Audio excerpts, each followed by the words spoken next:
Oke, saudara sekalian, mari kita buka Alkitab kita dari Wahyu pasal yang ke-21. Kita hampir mendekati akhir, bagian-bagian akhir dari eksposisi kita dari kitab Wahyu. Kita hari ini membaca Wahyu pasal 21 seluruhnya, dan kemudian agak banyak tidak apa-apa ya. Lalu kita sampai pasal 22 ayat yang kelima saja. Ya, pasal 21 seluruhnya, lalu kemudian sampai pasal 22 ayat yang kelima, bagian yang pertama. Ini kita membaca seperti dua perikop ya, kalau di dalam Alkitab kita Indonesia. Mari kita baca bergantian. Saya akan mulai baca ayat pertama, saudara ayat yang kedua bergantian sampai pasal 22 ayat yang kelima. Lalu aku melihat langit yang baru dan bumi yang baru, sebab langit yang pertama dan bumi yang pertama telah berlalu, dan laut pun tidak ada lagi.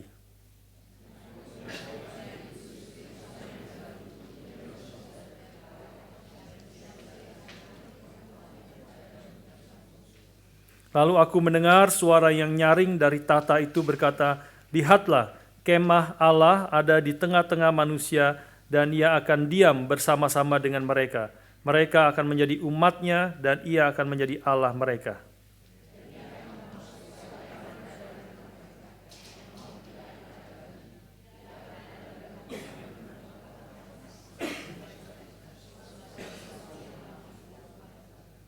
Ia yang duduk di atas tahta itu berkata, "Lihatlah, aku menjadikan segala sesuatu baru." Dan firman-Nya, "Tuliskanlah, karena segala perkataan ini adalah tepat dan benar."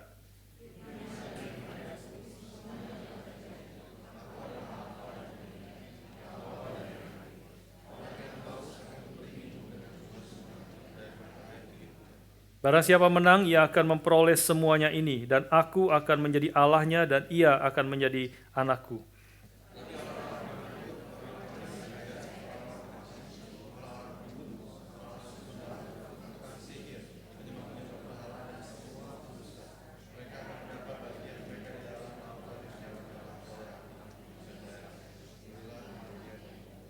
Maka datanglah seorang dari ketujuh malaikat yang memegang ketujuh cawan yang penuh dengan ketujuh malapetaka terakhir itu. Lalu ia berkata kepadaku, katanya, "Marilah ke sini, aku akan menunjukkan kepadamu pengantin perempuan mempelai anak domba."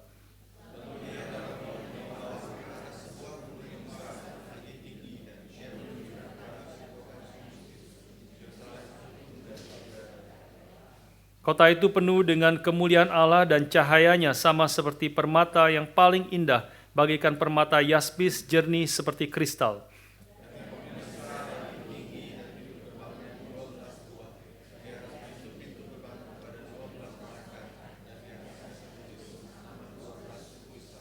Di sebelah timur terdapat 3 pintu gerbang, dan di sebelah utara 3 pintu gerbang, dan di sebelah selatan 3 pintu gerbang, dan di sebelah barat 3 pintu gerbang.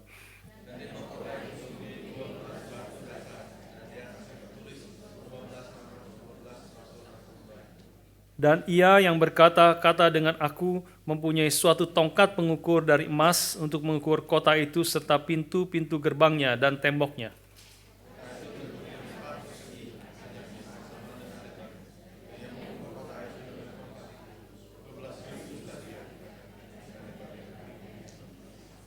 Lalu ia mengukur temboknya 144 hasta menurut ukuran manusia yang adalah juga ukuran malaikat.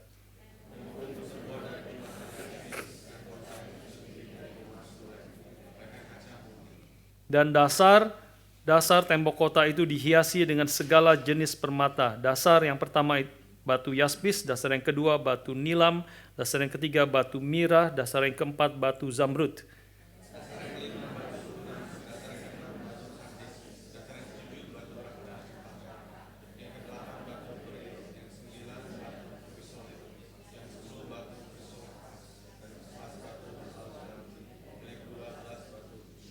Dan ke-12 pintu gerbang itu adalah 12 mutiara. Setiap pintu gerbang terdiri dari 1 mutiara, dan jalan-jalan kota itu dari emas murni bagaikan kaca bening.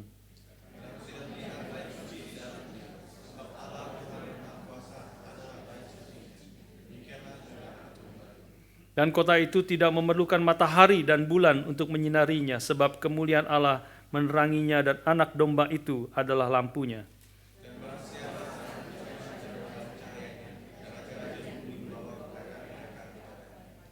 Dan pintu-pintu gerbangnya tidak akan ditutup pada siang hari, sebab malam tidak akan ada lagi di sana. Tetapi tidak akan masuk ke dalamnya sesuatu yang najis atau orang yang melakukan kekejian atau dusta, tapi hanya mereka yang namanya tertulis di dalam kitab kehidupan anak domba itu.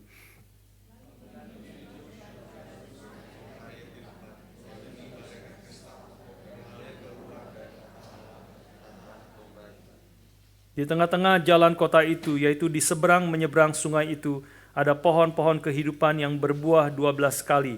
Tiap-tiap bulan sekali, daun pohon-pohon itu dipakai untuk menyembuhkan bangsa-bangsa.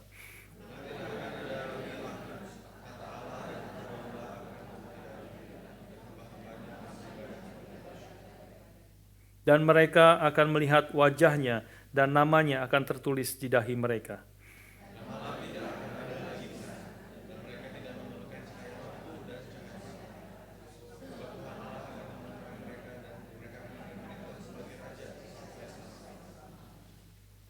Mari kita berdoa sekali lagi, saudara sekalian.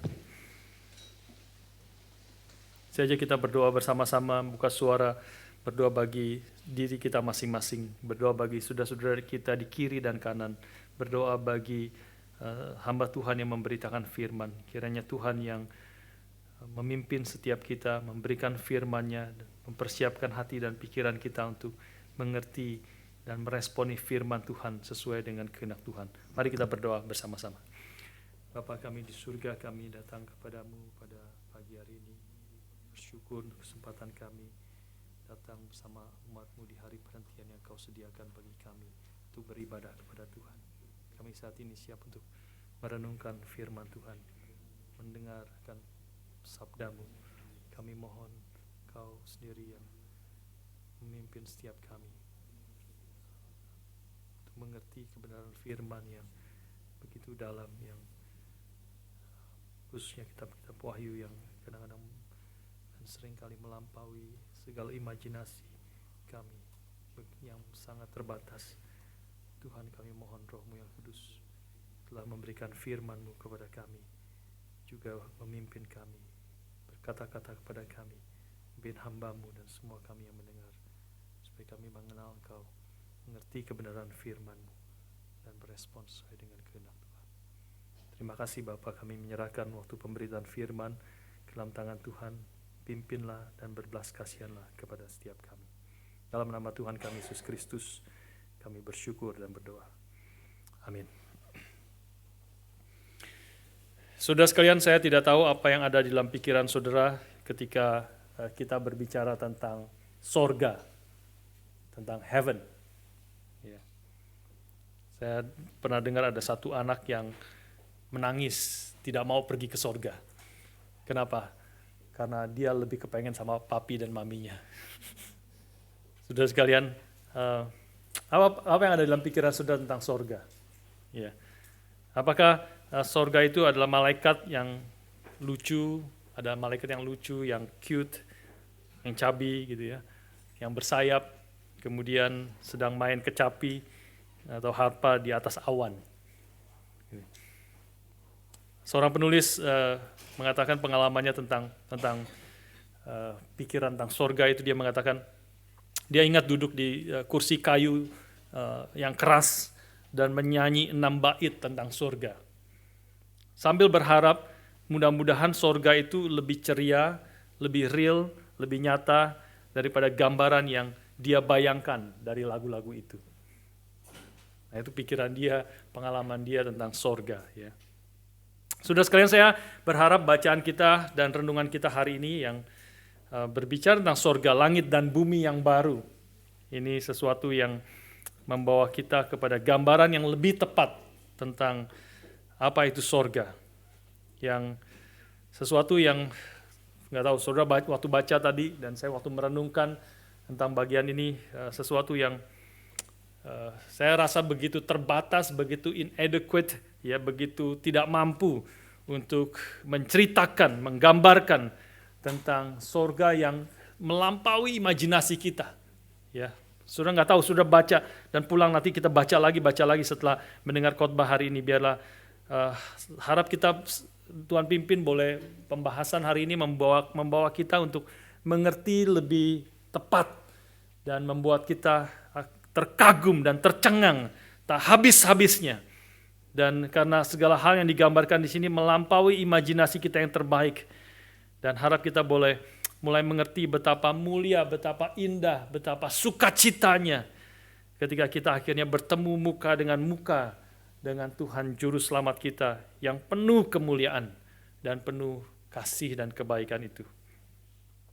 Saya ajak kita merenungkan bagian yang tadi kita baca itu di dalam menolong kita untuk mengerti bagian ini dengan 4P, ya, 4P.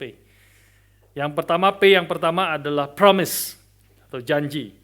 Ya, ini adalah kita boleh mengerti langit dan bumi yang baru yang dijanjikan yang dinyatakan dalam kitab Wahyu ini adalah seluruhnya adalah penggenapan puncak dari seluruh janji Allah atau consummation.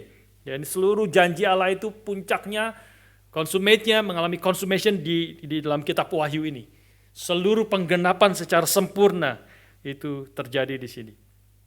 Saudara sekalian, seluruh relasi antara Allah dengan umat Allah dengan umatnya itu adalah relasi yang didasarkan pada perjanjian atau covenant. Ya, mulai dari Abraham yang disebut sebagai bapa orang beriman, Tuhan sudah berjanji mengikat perjanjian dengan Abraham bahwa aku akan memberkati engkau dan engkau akan menjadi berkat bagi segala bangsa, dan aku akan menjadi Allah mereka dan mereka akan menjadi umatku, dan aku akan menyertai dan tinggal bersama-sama dengan mereka untuk selama-lamanya. Ini janji inti daripada janji Tuhan kepada Abraham dan juga umat Tuhan selanjutnya yang merupakan boleh dikatakan keturunan daripada Abraham. 3 hal itu, ya, bahwa aku akan menjadi Allah mereka, mereka akan menjadi umatku, dan aku akan tinggal bersama-sama dengan umatku itu untuk selama-lamanya. Dan seluruh janji Allah itu secara signifikan itu sebenarnya telah digenapi oleh Kristus ketika dia datang pertama kalinya. Janji penyertaan Allah di dalam perjanjian lama yang digambarkan dengan kemah Allah atau kemah suci, dan juga kemudian bait Allah, menyatakan kehadiran Allah di tengah-tengah umatnya, itu digenapi ketika Yohanes mengatakan firman yang adalah Allah itu sendiri, firman itu kemudian menjadi daging, menjadi manusia, dan diam di tengah-tengah kita. Kata yang dipakai adalah diam, itu bisa dikatakan berkemah atau tabernacled di antara kita. Dan kitab Matius menggambarkan Yesus Kristus yang lahir itu akan disebut sebagai Immanuel, Allah beserta kita. Dan di akhir kitab Matius pasal 28, Tuhan Yesus sendiri berjanji, aku yang telah memiliki kuasa di sorga dan di bumi, menyertai engkau sampai kepada akhir zaman. Allah beserta kita, Kristus menyertai kita. Itulah janji Tuhan dan telah digenapi secara signifikan di dalam hidup, di dalam kedatangan Kristus yang pertama kali. Tetapi saudara sekalian, kita tahu bahwa janji Tuhan yang telah digenapi dalam Kristus itu belum secara penuh dialami akan umat Tuhan. Belum secara sempurna dialami akan umat Tuhan. Tuhan Yesus masih mengatakan setelah dia berkuasa atas sorga dan bumi, dia kemudian mengutus murid-muridnya untuk pergi, jadikan seluruh bangsa muridku. Masih ada tugas yang belum selesai. Masih ada kekuasaan Allah, Kristus yang memiliki kuasa di sorga dan di bumi. Dia sudah berkuasa melalui kematian dan kebangkitannya, tetapi kekuasaannya, kedaulatannya belum diakui oleh seluruh umat manusia di tengah-tengah akan dunia ini. Karena itu masih ada tugas yang belum selesai. Masih ada Tuhan menyertai akan umatnya, tetapi nanti Tuhan akan memenuhi akan seluruh bumi ini. Seperti yang kita baca tadi di dalam kitab Wahyu. Saudara sekalian, misalnya tadi ayat 22-23 ya dikatakan situ, dan aku tidak melihat bait suci di dalamnya, sebab Allah Tuhan yang Maha Kuasa adalah bait sucinya, demikian juga anak domba itu atau Yesus Kristus. Dan kota itu tidak memerlukan matahari dan bulan untuk menyinarinya sebab kemuliaan Allah meneranginya dan anak domba itu adalah lampunya. Nah itu disitulah baru ketika Kristus datang kedua kalinya bahwa seluruh kemuliaan Allah memenuhi akan seluruh bumi. Dan bahkan tidak perlu ada bait Allah lagi karena Allah itu sendiri, anak domba itu sendiri adalah menyatakan kehadirannya, menyatakan akan terangnya itu sendiri. Seluruh janji daripada misalnya khotbah di bukit, kalau sudah membaca khotbah di bukit itu adalah sebenarnya perkataan yang juga bersifat berkat-berkat, perkataan berkat atau perkataan berbahagia itu adalah bersifat eskatologi, bersifat akan digenapi nanti secara sempurna. Ya, misalnya berbahagialah orang yang miskin di hadapan Allah karena mereka yang empunya kerajaan sorga. Itu karena empunya kerajaan sorga itu nanti akan digenapi secara sempurna ketika Kristus datang kedua kali, bahwa Kristus yang akan berkuasa, dia akan juga memimpin, berkuasa, berdaulat bersama-sama dengan umatnya, karena merekalah, kitalah orang-orang yang miskin di hadapan Allah itu yang memiliki kerajaan surga. Berbahagialah orang yang berduka cita karena mereka akan dihibur. Nanti penghiburan yang terbesar, yang sempurna adalah ketika nanti kita membaca tadi di dalam penghiburan daripada Tuhan yang akan menghapus seluruh air mata daripada umatnya. Tetapi ketika masih di dalam dunia ini, masih ada kesulitan, masih ada penderitaan, masih ada air mata.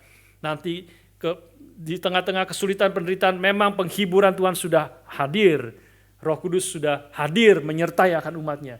Anak-anak Tuhan mengalami penghiburan sekarang, mengalami sukacita sekarang, tetapi penghiburan dan sukacitanya belum sempurna. Di tengah segala penghiburan itu akan ada duka cita lagi. Di tengah segala sukacita ada pergumulan lagi. Dan tetapi nanti ketika Kristus datang kedua kali, maka seluruh janji daripada Allah itu akan digenapi secara sempurna, sehingga tidak ada lagi air mata, tidak ada lagi penderitaan, tidak ada lagi laknat, tidak ada lagi kematian. Dan kita akan hidup bersama-sama dengan Tuhan untuk selama-lamanya. Saudara sekalian, seluruh janji di khotbah di bukit ini akan digenapi sempurna karena dia adalah yang berjanji itu adalah Sang Alfa dan Sang Omega, yang dikatakan di dalam ayat 5 dan 6 pasal 21 kitab Wahyu. Dia yang duduk di atas tahta itu berkata, lihatlah, aku menjadikan segala sesuatu baru. Dan firman-Nya, tuliskanlah karena segala perkataan ini adalah tepat dan benar. Firman-Nya kepadaku, semuanya telah terjadi. Aku adalah Alfa dan Omega, yang awal dan yang akhir. Orang yang haus akan kuberi minum dengan cuma-cuma dari mata air kehidupan. Saudara sekalian, ini hal yang pertama yang kita secara singkat memikirkannya. Nanti kita poin ketiga dan keempat baru memikirkan dengan lebih detail karena seluruhnya berpuncak di sana. Jadi poin yang pertama di sini adalah sorga itu apa? Langit dan bumi yang baru itu apa? Yang kita perlu mengerti, yaitu seluruh janji Tuhan, promise of God di dalam perjanjian lama, perjanjian baru, seluruhnya janji itu akan digenapi secara sempurna ketika Kristus datang kedua kalinya dan memulai akan satu masa yang baru, langit dan bumi yang baru, di mana kita akan hidup bersama dengan Tuhan. Dia menjadi Allah kita, kita menjadi umatnya, dan dia beserta kita untuk selama-lamanya. Yang kedua sekarang, saudara sekalian, P yang kedua kita boleh pikirkan, lihat bersama-sama di sini adalah place atau tempat. Ya.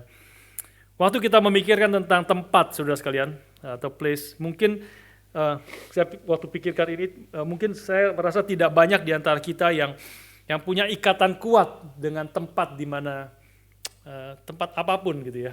Mungkin sebagian ada ya, tetapi kita yang berimigrasi ke sini, kita meninggalkan tempat kita di Indonesia dimanapun itu. Dan saya sendiri secara pribadi di Indonesia juga sudah kita pergi pindah-pindah tempat, rumahnya sudah pindah-pindah sudah 3 kali dan sebagainya. Ya, kita mungkin kurang ada sense tentang ikatan yang erat dengan tempat di mana kita tinggal atau berasal, yang menyatakan identitas kita sebagai manusia. Tapi paling sedikit kita ada yang apa yang disebut sebagai kampung halaman kali ya, kampung halaman. Khususnya kalau saya tidak tahu, kayak orang-orang di Jakarta kelihatannya memang kurang ada sense of belonging di kota mana, tempat apa gitu ya. Tetapi orang-orang yang ada di kota-kota yang lebih kecil gitu ya, yang Sukabumi, ada di Magelang, istri saya dari Magelang, itu kerasa sekali kalau pulang ke Magelang itu, anak-anak saya selalu bilang, mama kalau pulang ke Magelang itu menjadi orang yang berubah. jadi orang Magelang gitu. Jadi orang Magelang. Bukan Melbourne tapi Magelang. Saudara sekalian. Ngomongnya, makan, langsung ingat makan makanan kecil gitu ya. Makan gondang gandung gitu ya. Saudara yang tahu pasti carinya gondang gandung gitu ya. Makan dan sebagainya, makan segala macam dia, biasanya berkaitan dengan makanan itu selalu menjadi berkesan. Saudara sekalian, sorga juga kita boleh melihat sebagai tempat dan disitulah sebenarnya kita diciptakan dan kita diselamatkan untuk tinggal di tempat yang Tuhan sediakan bagi kita. Tuhan sediakan bagi kita. Itulah tempat kita, itulah rumah kita yang kekal sampai selama-lamanya. Tempat mau mengatakan bahwa relasi kita dengan Tuhan itu bukan hanya bersifat mental atau spiritual. Relasi dengan Tuhan bukan hanya awang-awang spiritual kita tidak bisa lihat, tapi ada tempatnya di mana kita tinggal, mau menunjukkan bahwa relasi kita dengan Tuhan juga bersifat fisik, ada ruang dan tempat yang bisa dilihat dan dipegang. Ya. Tadi ayat-ayat pertama pasal 21 mengatakan, lalu aku melihat, Yohanes melihat langit dan bumi yang baru. Sebab langit yang pertama, bumi yang pertama sudah berlalu, laut pun tidak ada lagi. Dan aku melihat kota yang kudus, Yerusalem yang baru, turun dari sorga, dari Allah, yang berhias bagaikan pengantin perempuan yang berdandan untuk suaminya. Seperti kita nanti akan, kebangkitan kita juga kita akan menerima tubuh yang baru.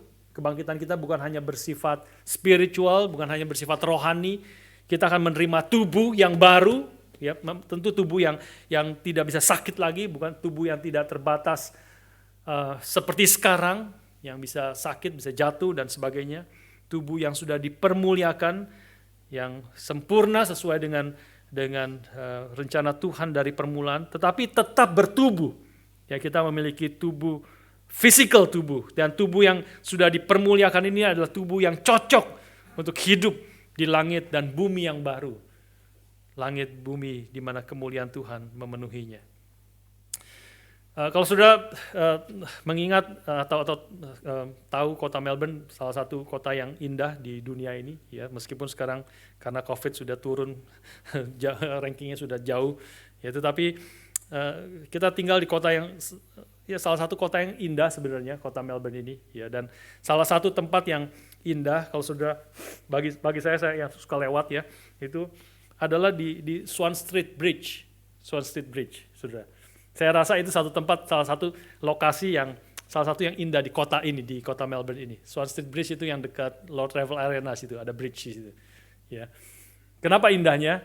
Kalau sudah naik, kan selalu lewat situ hampir setiap ke gereja, ya. Dan di depannya itu kan Botanical Garden. Ya, tapi Botanical Garden tidak begitu kelihatan sebenarnya. Tapi kalau sudah ada di bridge itu, sudah lihat ke kiri menghadap Botanical Garden di kiri itu adalah sungai dan seperti pedesaan, saudara. Di kiri dan kanannya ada pohon-pohon, rumput dan hijau dan sungai di tengah-tengahnya. Sepanjang mata melihat hijau gitu dan sungai dan kiri kanan rumput dan daun pohon dan sebagainya. Tapi kalau saudara terus lihat ke kanan dari bridge itu sungai juga, lanjutan sungainya kan, di bawahnya sungai kan, lanjutan sungai. Tapi di situ adalah kota city of Melbourne. Ya, kelihatan gedung-gedung, ya, gedung-gedung yang megah di situ. Ya, kalau malam juga bagus sekali, terang lampu-lampunya dan sebagainya. Nah, itu adalah, ya, kota Melbourne disebut the Garden City. Ya, seringkali disebut the Garden City.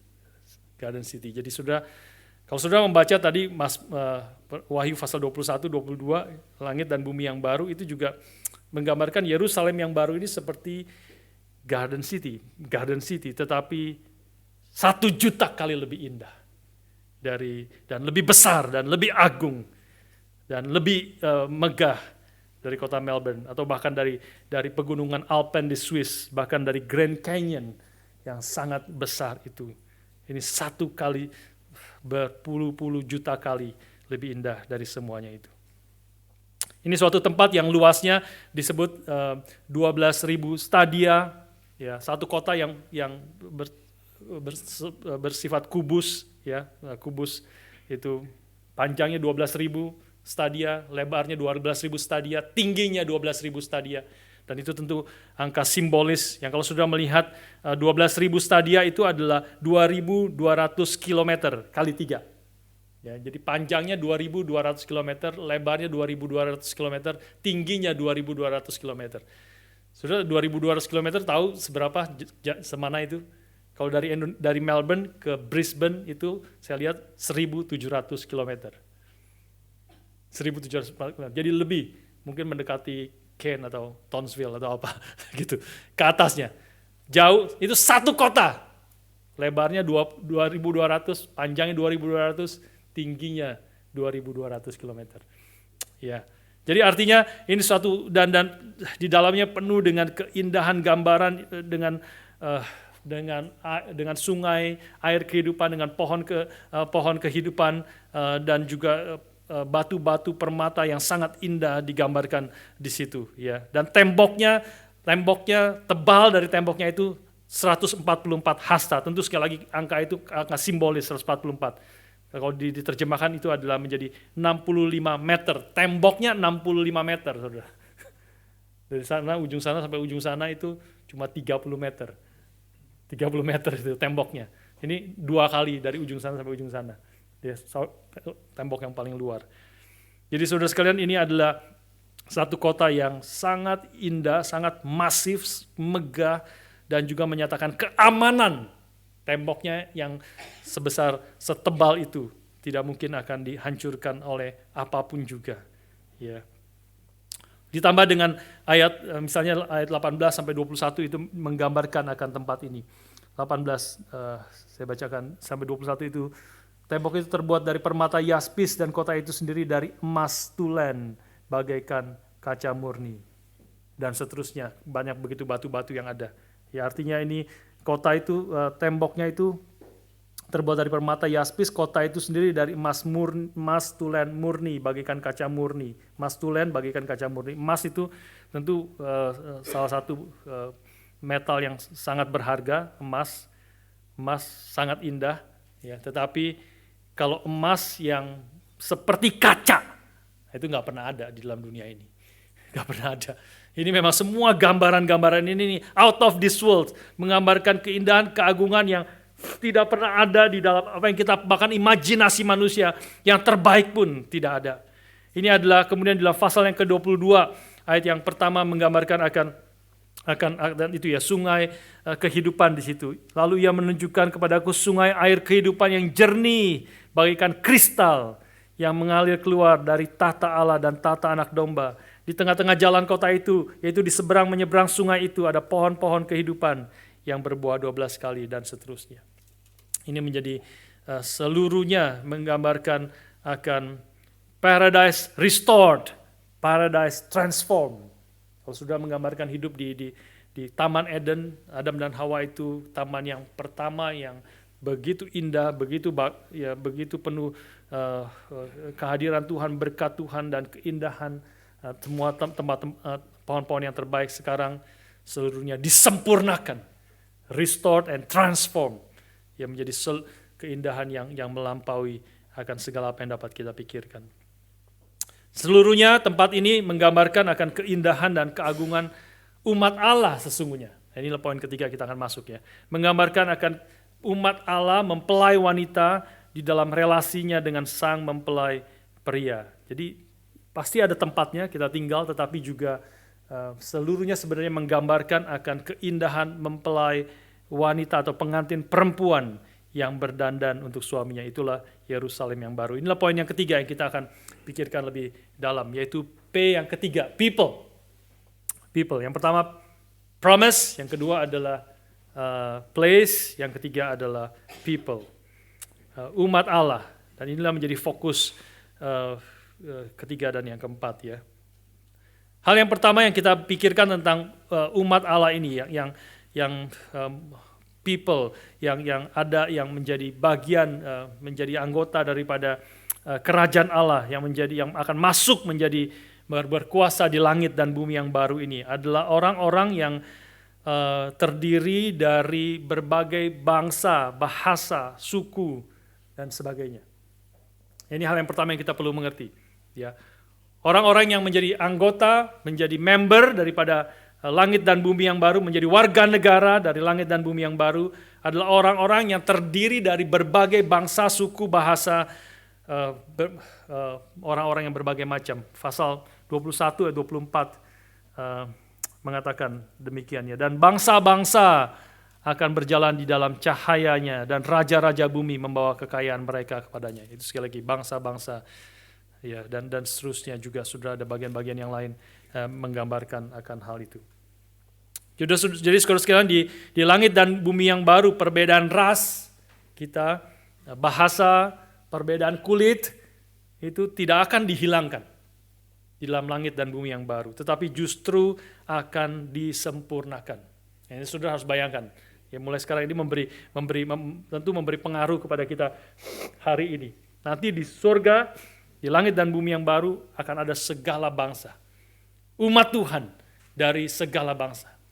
Dari yang rambutnya keriting, badannya, kulitnya hitam, giginya putih, gitu ya, ada di situ. Ya, atau ada orang yang sangat sipit matanya, kalau ketawa hilang tinggal satu garis, ya, tertawa dengan polosnya juga ada di situ. Ya, dari segala macam orang kita akan berkumpul dengan orang-orang yang dari latar belakang yang sangat berbeda, ya, yang sangat berbeda, tapi boleh berkumpul di sana, memuji Tuhan, menjadi saudara-saudara seiman, menjadi umat Allah, dan Allah menyertai, memberkati mereka semua. Saya tidak tahu apakah saudara excited bertemu dengan saudara-saudara kita dari berbagai latar belakang, berbagai suku, bahasa, yang sama-sama telah ditebus oleh Tuhan, yang sama-sama telah disucikan oleh darah Kristus, yang sama-sama telah diberikan hati yang baru, dengan segenap hati memuji dan memuliakan akan Tuhan. Surga itu, langit dan bumi yang baru akan seperti itu. Nah, sehingga tentu akan memberi dampak kepada kita hari ini. Ya, kita akan membuang segala rasisme dan sebagainya, keunggulan, menganggap ras sendiri, keluarga sendiri itu yang sangat unggul, sangat penting. Itu semua adalah tidak ada lagi di situ. Semua orang, semua manusia yang telah diciptakan oleh Tuhan menurut gambar dan rupanya, dan telah ditebus dengan satu darah yang sama, darah Yesus Kristus, telah dikuduskan oleh satu roh yang sama, yaitu roh Kudus yang telah dicurahkan kepada kita, dan memiliki satu Allah yang sama, satu Bapa yang sama, our Father in heaven. Kita semua akan berkumpul bersatu bersama-sama. Biarlah mulai sekarang kita mulai juga sangat menghargai satu dengan yang lain. Ya, bertemu orang-orang yang berbeda-beda latar belakang, budaya, bahasa, kita boleh saling menghargai dan mengasihi satu dengan yang lain. Siapakah umat Tuhan ini? Yang poin yang kedua kita boleh mengerti dalam poin people ini. Umat Tuhan ini adalah apa yang menjadi core identity daripada umat Tuhan yang Tuhan telah tebus ini. Ya, itu disebut di sini adalah umat Tuhan ini adalah pengantin perempuan yang sangat dikasihi oleh Kristus, sampai Kristus rela mati untuk mendapatkannya. Tadi digambarkannya. Ini adalah pengantin perempuan yang menggambarkan dan digambarkan dengan sangat indahnya, dan berkali-kali digambarkan di dalam juga sebelumnya pernikahan anak domba dengan gerejanya, yaitu pengantin perempuan itu, dan itu mau menggambarkan bahwa Tuhan sangat mengasihi akan umatnya, dan tetapi bukan hanya mengasihi sampai mati. Dia sekarang adalah Tuhan yang setelah mati dan bangkit dan mengalahkan kematian dan siap menyambut pengantin perempuan yang telah dikuduskan, yang cemerlang, tanpa cacat dan tanpa celah itu. Dia ingin pengantin perempuan itu berdiri di hadapannya. Inilah umat Tuhan yang telah ditebus oleh Kristus. Umat Allah yang telah ditebus dan yang telah menang atas segala pencobaan dan orang-orang yang telah bertekun di dalam iman mereka di tengah segala penderitaan yang mereka alami. Ayat ke-7 misalnya mengatakan, barang siapa menang, ia akan memperoleh semuanya ini, dan aku akan menjadi Allahnya, dan ia akan menjadi anakku. Artinya mereka juga akan menerima segala kuasa, segala inheritance, segala yang disediakan oleh Tuhan Bapa kita yang di surga. Saudara sekalian, umat Tuhan ini juga adalah umat yang akan dihibur oleh Tuhan. Ya, seperti tadi ayat yang keempat yang kita baca, ia akan menghapus segala air mata dari mata mereka dan maut tidak akan ada lagi. Akan menerima penghiburan dari tangan Tuhan sendiri. Gereja yang sekarang mungkin adalah gereja yang dianiaya, seperti 7 gereja yang kita sudah bahas. Gereja yang kecil, gereja yang tidak dianggap oleh dunia ini. Tetapi gereja, saudara dan saya, ketika Kristus datang kedua kali di langit dan bumi yang baru, ini adalah gereja yang sangat dikasihi Tuhan, dihapus air matanya, dan akan menerima segala akan warisan yang adalah milik segala sesuatu yang ada di dalam dunia ini yang Tuhan akan berikan kepada umatnya. Umat Tuhan ini juga adalah umat yang akan diberi minum dari air mata kehidupan dengan gratis. Ya, tadi ayat yang ke-6 digambarkan juga ayat yang ke-6. Firman-Nya lagi kepadaku, semuanya telah terjadi. Aku adalah Alfa dan Omega, yang awal dan yang akhir. Orang yang haus akan kuberi minum dengan cuma-cuma dari mata air kehidupan. Dan mata air kehidupan ini kita membaca pasal 22 ini adalah mengalir dari tata Allah sendiri dan tata anak domba. Menerima akan air kehidupan yang akan menghidupkan untuk selama-lamanya. Ini tentu adalah penggenapan, sekali lagi akan penggenapan khotbah di bukit yang Tuhan Yesus berkata, berbahagialah orang yang lapar dan haus akan kebenaran, karena mereka akan dipuaskan. Ya. Penggenapan di sini. Inilah umat Tuhan yang akan mengalami kepuasan yang sejati, kepuasan yang penuh ketika kita datang kepada Tuhan, bertemu dengan Tuhan di langit dan bumi yang baru. Kalau saudara masih mengingat akan perkataan Tuhan Yesus kepada perempuan Samaria di dalam Yohanes 4 ayat 13 dan 14. Mari kita buka satu ayat ini. Yohanes pasal yang keempat, ayat yang ke-13 dan yang ke-14. Inilah percakapan Tuhan Yesus kepada perempuan Samaria, dan kemudian Tuhan Yesus berkata di dalam ayat 13 dan 14 Yohanes pasal 4. Tuhan Yesus berkata di situ, mari kita baca bersama-sama. Jawab Yesus kepadanya, barang siapa minum air ini, ia akan haus lagi. Tapi barang siapa minum air yang akan kuberikan kepadanya, ia tidak akan haus untuk selama-lamanya. Sebaliknya air yang akan kuberikan kepadanya akan menjadi mata air di dalam dirinya, yang terus-menerus memancar sampai kepada hidup yang kekal. Ini tentu adalah undangan Tuhan Yesus kepada perempuan Samaria, dan juga undangan Tuhan Yesus bagi setiap kita yang untuk datang kepadanya, menerima air hidup yang Tuhan akan berikan itu. Dan ketika kita menerima air hidup itu, maka air itu menjadi mata air di dalam diri kita dan terus-menerus memancar sampai kepada hidup yang kekal. Dan penggenapannya terjadi ketika Kristus datang kedua kali secara sempurna terjadi di dalam orang-orang yang menyambut panggilan Tuhan. Datanglah kepadaku air hidup, terimalah air hidup yang aku berikan kepadamu. Dan ketika air hidup itu kau terima, itu akan menjadi mata air di dalam hatimu, hidupmu, dan terus memancar sampai selama-lamanya, sampai kepada hidup yang kekal. Inilah umat Tuhan yang telah menyambut undangan Tuhan datang kepadanya sebagai orang-orang yang lapar dan haus. Bukan hanya lapar dan haus secara sehari-hari. Kata yang dipakai di situ adalah kelaparan dan kehausan. Martin Lloyd Jones mengatakan ketika anak yang bungsu itu, prodigal son itu, anak yang bungsu itu, dia lapar, dia pergi ke kandang babi untuk cari makan. Tetapi ketika dia kelaparan, maka hampir mau mati kelaparan, maka dia teringat akan rumah ayahnya. Dan dia baru kembali kepada rumah ayahnya. Itulah kata yang dipakai di sini. Kelaparan dan kehausan sudah hampir mati. Berbahagialah orang yang menyadari itu dan datang kepada Tuhan. Kita yang telah datang kepada Tuhan menyambut panggilan Kristus untuk datang dan percaya kepadanya. Kita sudah menerima, to some extent menerima akan kesukaan, kepuasan, sukacita, penyertaan Tuhan. Tetapi sekali lagi kita masih hidup dalam dunia sebelum Kristus datang kedua kali. Sebelum langit dan bumi yang baru. Kita masih hidup dalam langit dan bumi yang pertama.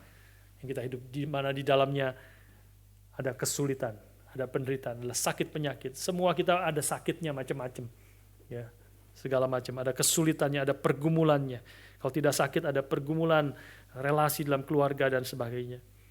Tapi biarlah tetapi ketika kita nanti datang bertemu muka dengan Tuhan, tidak akan ada lagi kesakitan, kesulitan, penderitaan seperti demikian. Kehausan yang paling dalam, dahaga kita yang paling dalam itu akan dipuaskan oleh Tuhan. Akan dipuaskan oleh Tuhan. Saudara sekalian, umat Tuhan ini juga adalah umat yang akan memiliki akses pada pohon kehidupan yang tadi dibaca, yang kita sudah baca. Pohon kehidupan yang ada di tengah Taman Eden. Kalau saudara mengingat, pohon kehidupan ini ada di tengah-tengah pohon Eden. Ada dua pohon yang sangat penting di dalam Taman Eden. Yang pertama adalah pohon kehidupan, yang kedua adalah pohon pengetahuan baik dan jahat yang dilarang untuk dimakan. Karena pada waktu kamu memakannya, maka engkau akan mati.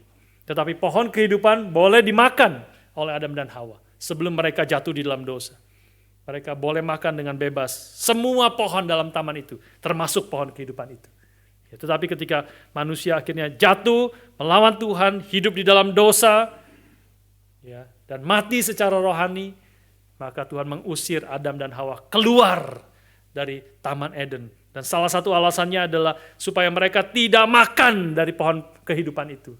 Karena mereka sudah keadaannya berdosa, mati di dalam dosa. Kalau mereka makan pohon itu, maka mereka akan selama-lamanya hidup di dalam dosa. Tidak ada lagi pengampunan, tidak lagi pengharapan. Tetapi pohon kehidupan itu nanti bagi kita available lagi ketika kita bertemu muka dengan Tuhan, ketika kita hidup dalam langit dan bumi yang baru. Sehingga kita boleh makan karena kita telah ditebus, dikuduskan, diberikan hidup yang baru dengan tubuh kemuliaan, tubuh yang diperbaharui.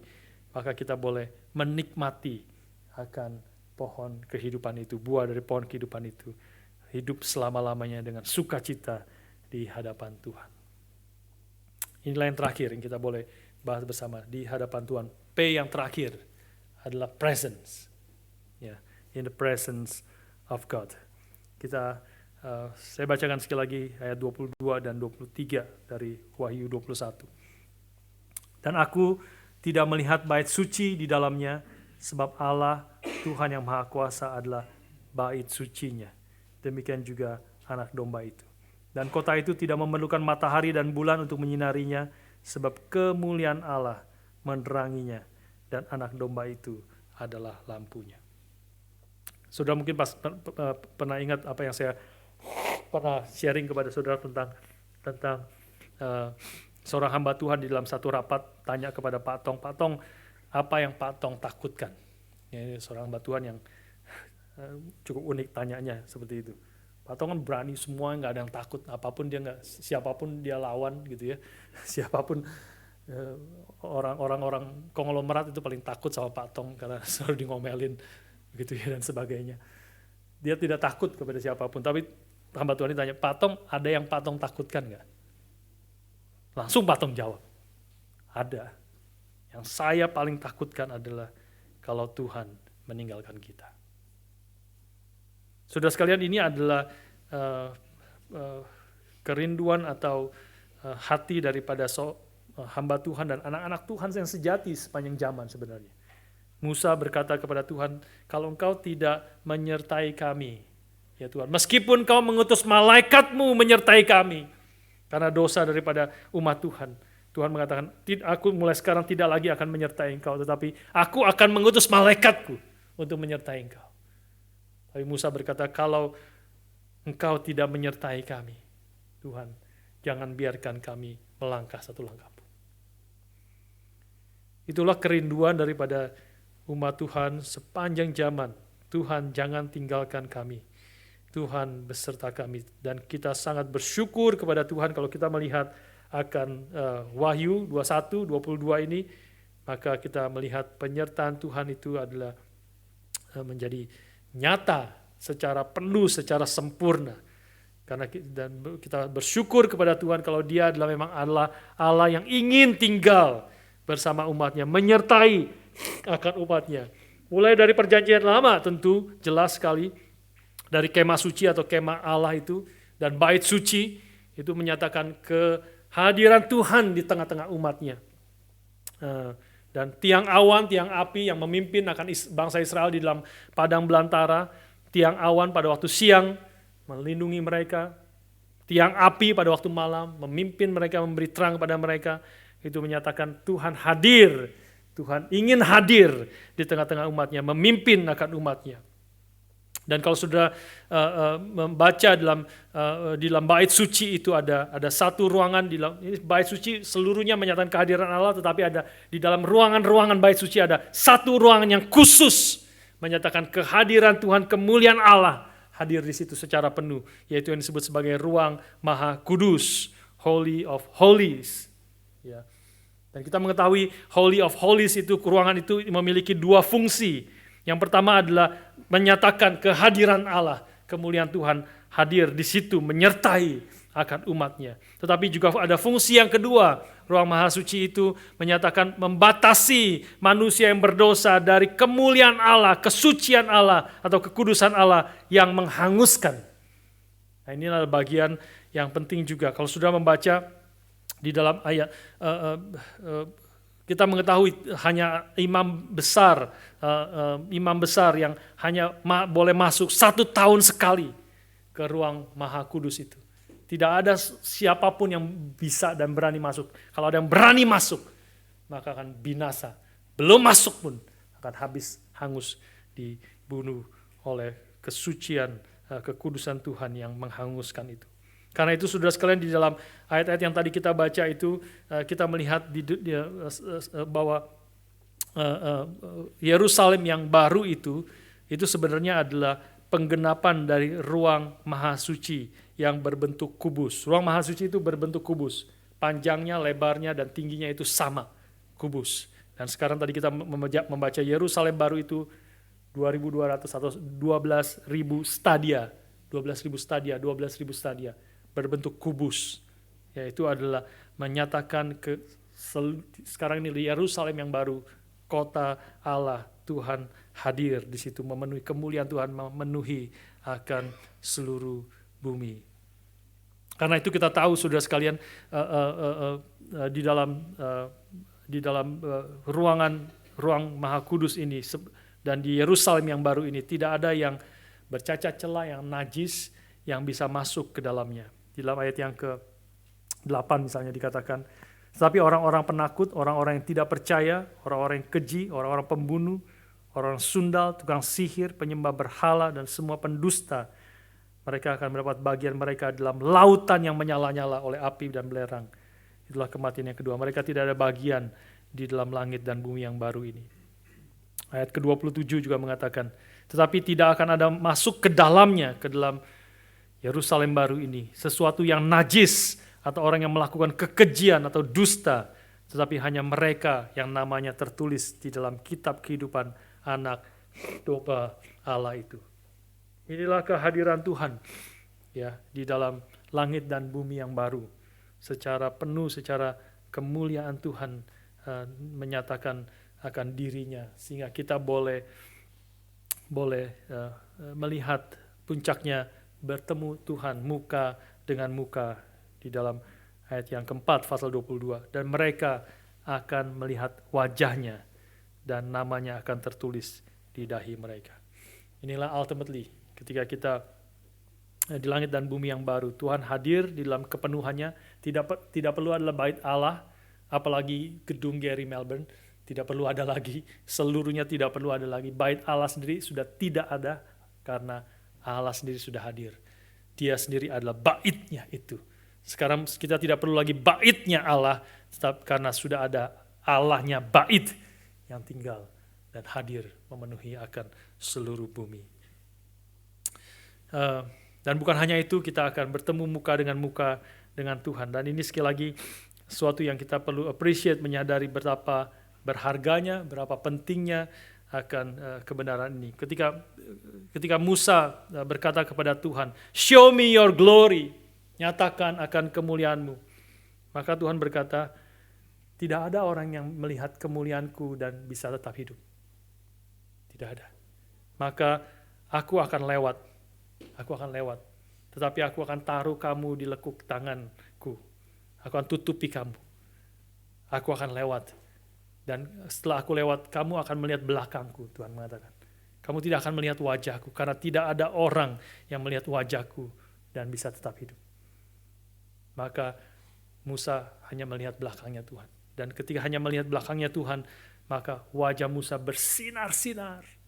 Sehingga dia ketika turun dari gunung setelah bertemu dengan Tuhan itu, dia harus menutupi wajahnya dengan cadar, veil.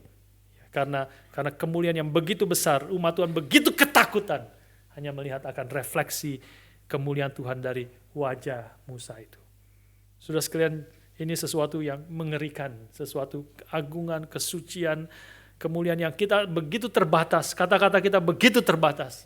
Waktu saya merenungkan bagian ini, saya rasa begitu terbatas pengertian dan pengalaman kita dan kesadaran kita. Tapi biarlah firman Tuhan boleh mengajar kepada kita, menyatakan semampunya apa yang Tuhan sudah nyatakan. Kita nanti akan melihat wajahnya,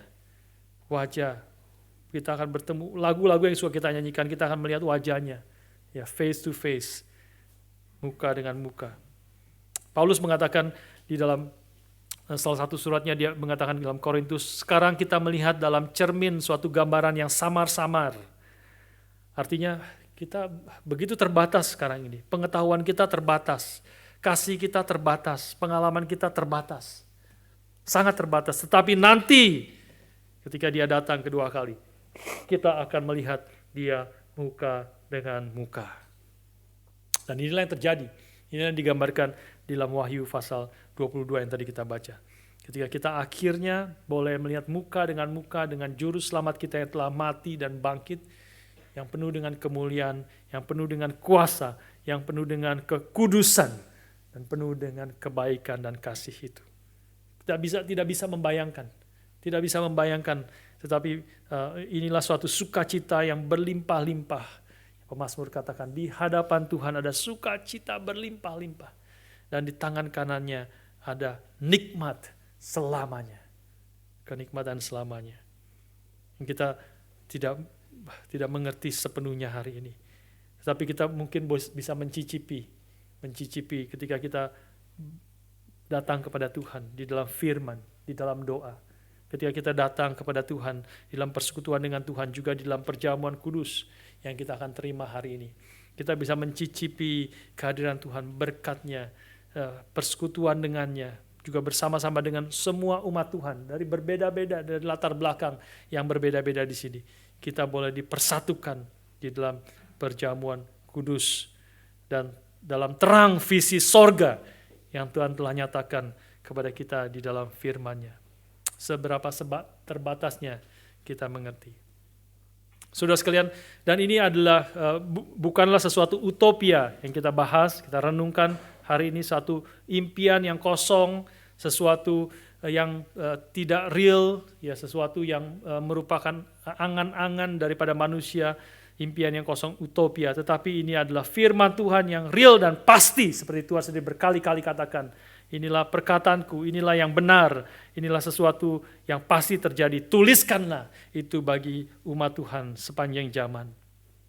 Dan ketika kita mengerti ini, menghampiri meja Tuhan dengan kesadaran, kita akan bertemu dengan Tuhan wajah dengan wajah, muka dengan muka, dan bersyukur, dan kita akan overwhelmed dan tidak tahu bagaimana kita bisa merasakan, tetapi yang pasti itu adalah kesukaan yang berlimpah-limpah dan kenikmatan selamanya di hadapan Tuhan. Dan ketika kita mengerti itu, maka kita bukan menjadi orang Kristen yang menjadi pemimpi-pemimpi, ya, tetapi justru menjadi orang Kristen yang berkarya nyata di dalam dunia yang kita hidupi sekarang ini. C.S. Lewis mengatakan demikian. Jika engkau membaca sejarah, maka orang-orang Kristen yang banyak memikirkan tentang kehidupan yang akan datang, itu justru adalah orang-orang yang paling banyak berkarya bagi kehidupan sekarang. Ya, sekali lagi ya. Jika engkau membaca sejarah, orang-orang Kristen yang banyak memikirkan tentang kehidupan yang akan datang, langit dan bumi yang baru itu, justru adalah orang-orang yang paling banyak berkarya bagi kehidupan sekarang. Sebaliknya dia mengatakan, ketika orang-orang mulai tidak memikirkan kehidupan yang akan datang yang Tuhan sediakan bagi kita, maka kita menjadi orang-orang yang tidak efektif hidup di dalam dunia yang sekarang ini. Biarlah visi daripada kerajaan Allah, visi daripada kerajaan Allah yang sempurna yang akan datang ketika Kristus datang kedua kalinya. Dengan segala gambaran yang ada, biarlah engkau pulang, membaca lagi, merenungkan lagi akan bagian ini. Dan biarlah mendorong kita melihat kemuliaan, keindahan, keagungan Tuhan, dan seluruh penghiburan, dan keindahan seperti Yerusalem yang baru itu, yang begitu megah, begitu agung, begitu indah, begitu mulia. Biarlah mendorong kita untuk menanggalkan dosa-dosa kita hari ini. Mata kita memandang kepada Tuhan. Ya, memandang kepada Tuhan kita, juru selamat kita. Seperti lagu yang dinyanyikan, turn your eyes upon Jesus. Lihatlah wajahnya yang mulia itu. Sehingga seluruh isi dunia menjadi suram. Strangely dim, menjadi suram oleh sinar kemuliaannya. Biarlah kita ketika merenungkan bagian ini, mengerti, mendorong kita, meninggalkan segala dosa kita, meninggalkan segala hal-hal yang tidak berkenan kepada Tuhan, iri hati, kemarahan yang remeh-remeh, dan sebagainya. Biarlah kita fokus dan melihat apa yang Tuhan sediakan bagi umatnya, bagi saudara dan saya, yang telah ditebus, yang telah diperbaharui, yang akan dihapus seluruh air mata kita. Sehingga kita mau berjuang hari ini. Kita mau berjuang melakukan kehendak Tuhan. Hal-hal yang bernilai kekal. Perbuatan kita juga akan menyertai kita, memimpin umatnya, dan bernilai kekal sampai selama-lamanya. Biarlah kita ketika menghampiri meja Tuhan, kita menyadari kebenaran ini, dan mendorong kita dengan hati yang bersyukur, hidup di tengah-tengah dunia, mencicipi kebaikan anugerah Tuhan. Dan kita tahu kebaikan anugerah Tuhan yang sempurna itu akan kita alami nanti ketika kita bertemu muka dengan Tuhan. Itulah yang menjadi kerinduan Fanny Crosby atau Fanny Crosby. Dia yang buta sejak kecil, bukan sejak lahir, sejak kecil dia buta karena kesalahan dokter yang memberi salah obat ke matanya yang sakit. Maka dia pernah ditanya, Fanny, kamu mau nggak kalau Tuhan menyembuhkan kamu, menyembuhkan matamu yang buta sehingga kamu bisa melihat sekarang ini. Dia katakan, kalau saya ditanya gitu, saya mungkin akan menolak.